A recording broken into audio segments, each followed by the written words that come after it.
Bonjour, j'ai le privilège aujourd'hui de recevoir Monsieur Thomas van Eekhout, CEO de Easy, basé en Belgique. Il est à rappeler que Easy a été élu entreprise de l'année 2019. Donc, bonjour, bienvenue.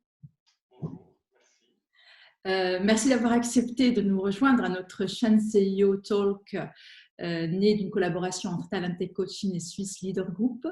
Je voudrais discuter avec vous comment est-ce que votre entreprise a traversé cette période de confinement, une période d'incertitude, et ce que vous en avez appris. Et voici ma première question. Quel est et quel a été l'impact de la crise sur votre entreprise? Et donc, j'essaye de me rappeler un peu comment tout ça s'est passé. Donc, je me rappelle très bien le 12 mars, le jeudi. Donc, tous les jeudis, nous avons nos management meetings, notre comité exécutif, etc. Donc, le comité exécutif était sur temps de midi. Et donc là, on avait décidé qu'on se préparait pour mettre tout le monde en home working. Et puis ça a évolué pas mal quand même cette journée-là. Et donc le soir, on avait notre management meeting vers 19 heures. Et à ce moment-là, nous avons décidé de mettre tout le monde en home working à partir du 16 mars. Donc on prenait le 13 mars, le vendredi, pour se préparer, pour être prêt le lundi. Avec du recul et avec ce qu'on sait maintenant, je pense qu'on avait pris la bonne décision à ce moment-là. Et donc, on a pu anticiper un peu ce que le gouvernement a annoncé ce même jeudi soir. Donc, je pense qu'on a pu bien anticiper chez Easy. Et donc, tout le monde était prêt. Donc, les équipes techniques ont travaillé dur tout ce week-end-là pour permettre tout le monde de travailler avec un maximum de confort également le lundi. Après, l'impact qu'on a connu, c'est assez divers, un peu en fonction des équipes, en fonction de l'activité, en fonction du business. On voit que ça varie quand même fortement. Donc, il y a des équipes qui ont eu énormément de travail les premiers jours, notamment les équipes techniques pour aider nos clients à également pouvoir travailler en home working.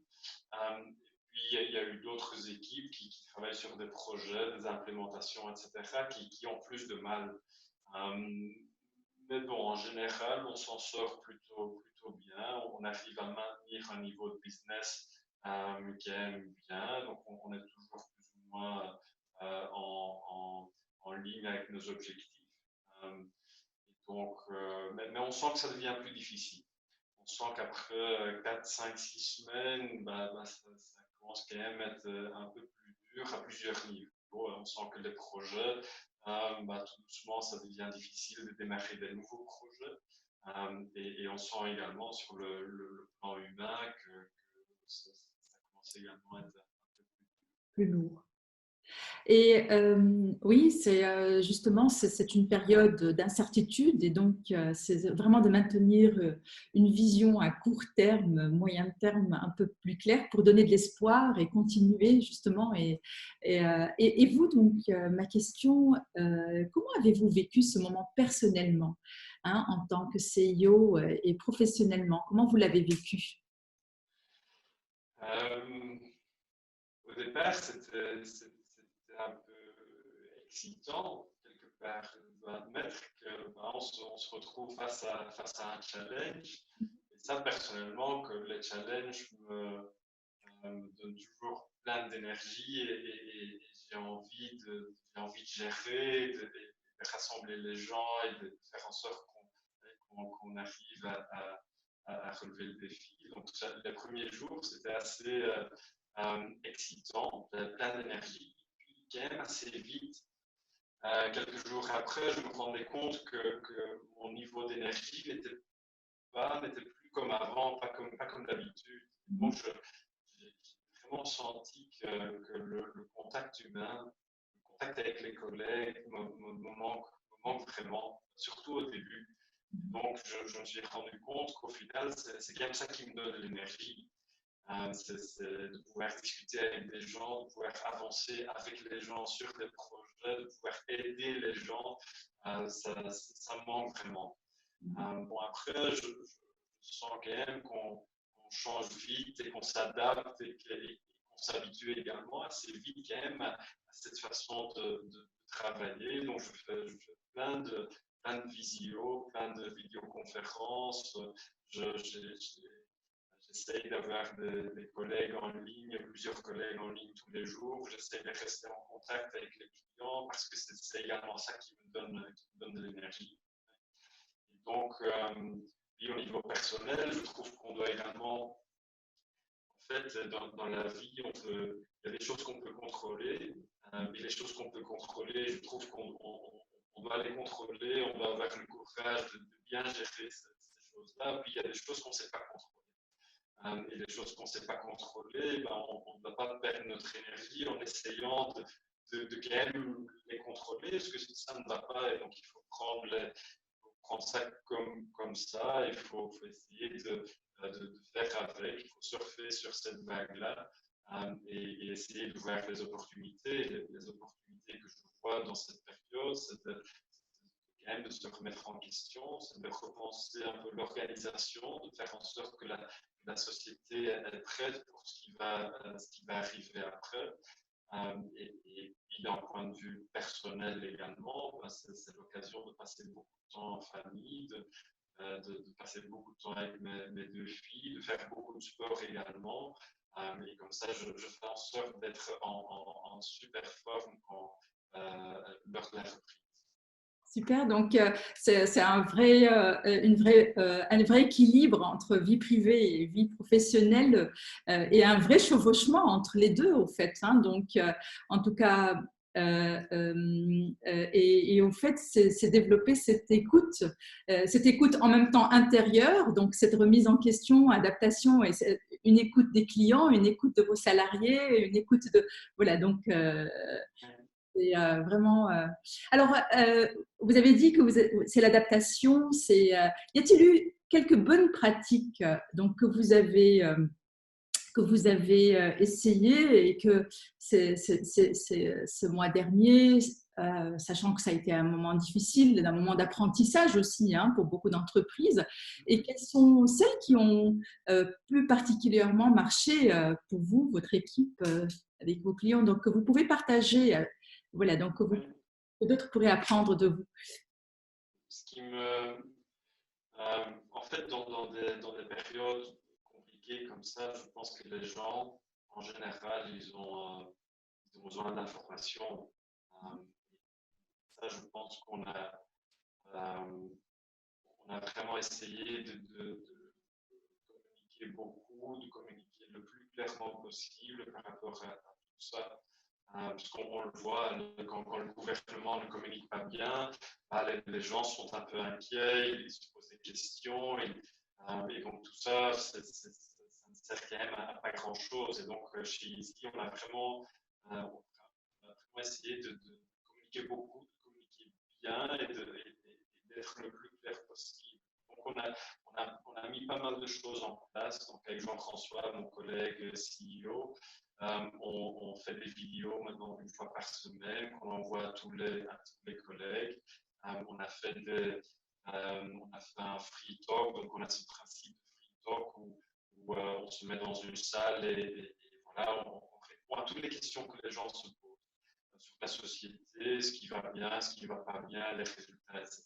Et donc, on a quand même décidé d'également continuer ce free talk dans ce contexte-ci. On a notamment fait un ici très récemment sur notre stratégie de sortie également, la stratégie de reprise. Et je sens que ça aide quand même beaucoup et que c'est quelque part également rassurant pour les gens de savoir que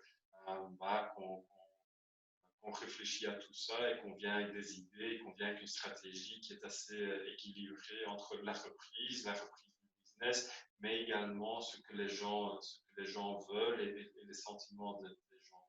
Donc, je dirais qu'au niveau de la communication, on a appris quand même beaucoup ces dernières semaines.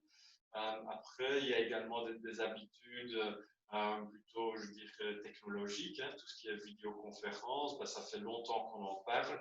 On avait l'impression que c'était plus ou moins intégré dans nos habitudes. Ben, on voit maintenant qu'avant, c'était pas vraiment intégré dans nos habitudes. Et ici, ben, c'est quand même bien, même des discussions parfois un peu difficiles, un peu compliquées, qu'avant je pensais on devait vraiment les faire en face-to-face. Ah, je me rends compte que quand même, avec des vidéoconférences, on peut quand même avancer, on peut quand même avoir ces discussions difficiles également. Super, merci pour ce partage. Et justement, c'est un autre style de communication et ça peut même vous faire découvrir des talents et vous faire découvrir des personnes que vous ne... Voilà, donc c'est un autre type de communication. Et donc, ce que je voudrais, est-ce que avec cette distanciation, avec justement ces vidéos, est-ce que vous pensez que cela a imposé, vous a imposé à changer votre style de management, votre style de leadership? Je pense pas vraiment. Je suis persuadé qu'un leader, un manager, il doit être authentique. Et cette authenticité, pour moi, ça veut dire que voilà, je suis qui je suis et ce que je dis, c'est ce que je pense et j'essaie d'être le plus cohérent possible, toujours, tout le temps avec moi-même. Ceci étant dit, je pense effectivement qu'il y a il y a certains éléments qu'on renforce un peu dans ces situations ici. Et donc, effectivement, j'essaie de communiquer un peu, c'est plutôt faire les choses je suis un peu plus conscient de ce que je fais peut-être. Et je vais un peu plus aller vers les gens parce que oui, je me force quand même à communiquer plus, à appeler des gens un peu plus que d'habitude. Oui, c'est peut-être ça. Mais par rapport au style de leadership, je ne pense pas qu'il y ait un changement vraiment important. Voilà, donc c'est plus la conscience, la proximité et rassurer. Et donc, justement, je reviens à cette question pour dire quelles sont les valeurs sur lesquelles vous vous êtes appuyé, justement, pour pallier entre vision, rationalisation, émotion. Voilà, quelles sont les valeurs sur lesquelles vous vous êtes appuyé? Là, ce que je ressens vraiment, c'est que les valeurs ici ont été très importantes dans ce qu'on a vécu. Je pense notamment à l'attitude positive, qui pour moi est très importante.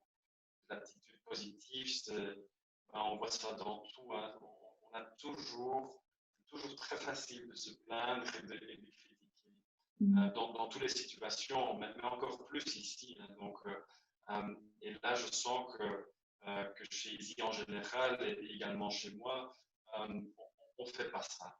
On ne critique pas, on essaie de voir le côté positif dans tout.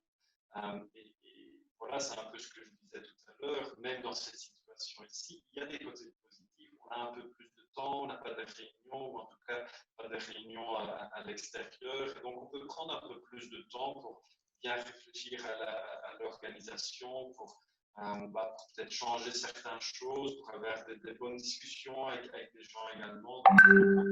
Du côté attitude positive est très important. Je dirais également la sens de responsabilité.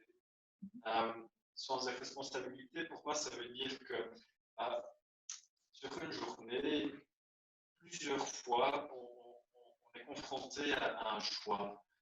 Et chaque personne, je suis persuadé, sur une journée, peut décider de faire ce qui est bien pour la société, de faire avancer la société, de quelque part prendre sa responsabilité, ou la personne peut choisir de laisser quelque chose comme ça et de laisser traîner et de ne pas prendre action face à une certaine situation. Et cette sens de responsabilité, je vois ça dans tout. On ne laisse pas passer les choses. Quand on voit qu'un élément n'est pas idéal, n'est pas parfait, on le gère, on le prend en main et on fait en sorte de prendre les actions nécessaires pour pouvoir avancer. Et donc ici, dans une situation où on se retrouve à 275 personnes qui travaillent de chez eux, ce sens de responsabilité est hyper important. On doit pouvoir compter sur les gens, on doit pouvoir compter sur les gens pour faire le nécessaire pour continuer le projet, pour bien servir les clients. Tout ça, c'est primordial si on veut bien sortir de cette crise-là. Et donc, ça me fait vraiment plaisir de voir que chez Easy, les employés, ils ont ça. Évidemment, dans la communication, dans les discussions, on insiste quand même fortement là-dessus, mais je vois qu'en fait, les gens, ils ont ça en eux et on va même pas, c'est même pas nécessaire d'insister là-dessus. Je vois ça dans les initiatives qu'ils prennent, qu'ils ont la bonne attitude et ça qui nous aide vraiment dans cette situation. Bravo d'avoir cet espace, justement, donc, pour avoir ce sens de responsabilité et d'engagement de chacun. Et pour clôturer, je voudrais juste que vous demandiez quels seraient les 2 mots-clés que vous donneriez, donc, parce qu'on est dans un espace de partage. Donc, quels sont ces 2 mots comme conseil au vu de votre expérience pour surmonter cette situation de crise? Oui, difficile en 2 mots, mais je dirais que Les 2 mots pour vous sont importants pour surmonter. Je dirais que d'un côté, c'est les valeurs, de l'autre côté, c'est l'organisation. Et même que ce soit en période de crise, ici avec le Covid ou juste en général, pour moi, ce sont les 2 mots-clés le plus importants ou les plus importants dans une société et je dirais même dans la vie. Quand on a des bonnes valeurs, on doit se poser beaucoup moins de questions. Quand on se pose la question sur l'engagement d'un profil ou pas, on doit toujours prendre en compte les valeurs. C'est vraiment ce qui est le plus important, je trouve. Quand quelqu'un a les bonnes valeurs, on sait que ça va aller.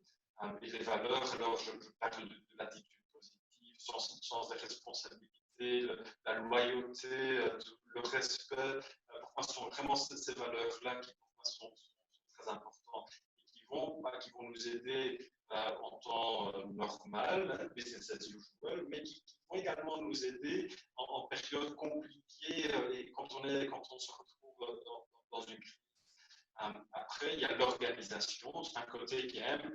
D'un côté, on a les aspects valeurs qui sont très humains, évidemment. De l'autre côté, on a cet aspect organisation qui est un peu qui est également très important. Ce que je veux dire, ce qui est important pour moi, c'est l'équilibre entre les valeurs et l'organisation. L'organisation, pourquoi? C'est un peu ce que je disais tout à l'heure, c'est la remise en question permanente.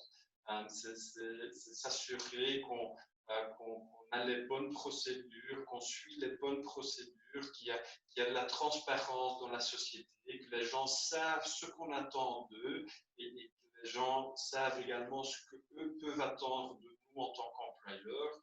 Tout ça, c'est tellement important. Et donc, je dirais, ici, un conseil que je donnerais, c'est utiliser les valeurs pour pouvoir pallier aux défis auxquels on est confronté et également réfléchir à l'organisation, vous assurer que vous avez aujourd'hui la bonne organisation qui va vous permettre de sortir de cette crise de façon performante. C'est le conseil que je donnerais. Merci en tout cas, parce que justement, cette organisation et ces valeurs, donc ça donne on peut être dans l'incertitude, mais on doit être dans la clarté. Et c'est ça le plus important. Merci beaucoup de ce partage et voilà, ravie d'avoir passé ce moment avec vous. Et voilà, je vous souhaite grand succès et bonne continuation pour les prochains jours et prochains mois. Au revoir. Merci. Au revoir. Au revoir.